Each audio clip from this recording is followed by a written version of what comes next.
Border Gavaskar trophy ఓటమితో భారత cricket జట్టుపై విమర్శల పర్వం తీవ్ర స్థాయిలో ఉంది. పలువురు మాజీ క్రికెటర్లు కోచ్ గంభీర్ పై తీవ్ర స్థాయిలో మండిపడుతున్నారు. ఈ క్రమంలోనే హర్భజన్ సింగ్ ఇటీవల కొన్ని కామెంట్స్ చేశాడు. దీనిపై కొందరు కౌంటర్ ఇవ్వడంతో మరోసారి భజ్జీ సంచలన వ్యాఖ్యలు చేశాడు. తాజాగా మరో క్రిప్టిక్ స్టోరీని సోషల్ మీడియాలో పోస్ట్ చేశాడు.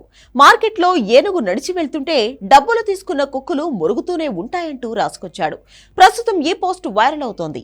దీంతో ఈ మాజీ క్రికెటర్ ఎవరిని ఉద్దేశించి పోస్ట్ పెట్టాడా అని అభిమానులు తెగ చర్చించుకుంటున్నారు.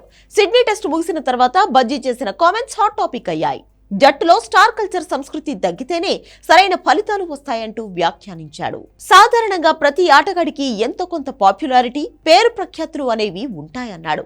కానీ ఆటే ముఖ్యమైన విషయం అందరూ గుర్తించుకోవాలన్నాడు. ఆట తర్వాతే ఏదైనా అంటూ చెప్పిన భజ్జీ సెలెక్టర్లు కఠిన నిర్ణయాలు తీసుకోవాల్సిన అవసరం ఉందన్నాడు. గతంలో కపిల్ దేవ్, అనిల్ కుంబ్లే లాంటి వారికి కూడా జట్టు నుంచి తప్పుకోమని బీసీసీఐ సెలెక్టర్లు వారికి చెప్పిన విషయాన్ని గుర్తు చేశాడు. భారత్లో సూపర్ స్టార్ సంస్కృతిని తక్షణమే విడిచిపెట్టాలన్నారు.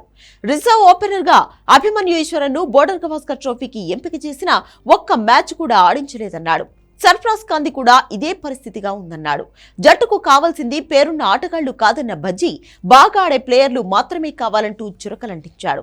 జట్టులో సీనియర్ ప్లేయర్స్ రోహిత్ శర్మ, విరాట్ కోహ్లీని ఉద్దేశించే భజ్జీ ఈ కామెంట్స్ చేశాడని చాలా మంది అభిప్రాయపడ్డారు. మరోవైపు గంభీర్ టార్గెట్ గాను హర్భజన్ తీవ్ర వ్యాఖ్యలు చేశాడు. ద్రవిడ్ స్థానంలో వచ్చిన గంభీర్ ఏం సాధించాడంటూ ప్రశ్నించాడు.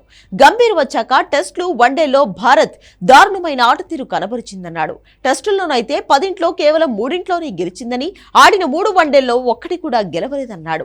ఈ విషయాలను ప్రస్తావిస్తూ కామెంట్స్ తో పాటు స్టార్ ప్లేయర్స్ కల్చర్ గురించి భజ్జీ మాట్లాడిన వ్యాఖ్యలపై నెట్టింట్లో పెద్ద చర్చే జరుగుతోంది. ఇప్పుడు మరోసారి డబ్బులు తీసుకున్న కుక్కలు అంటూ భజ్జీ పెట్టిన పోస్ట్ కూడా వైరల్ గా మారింది.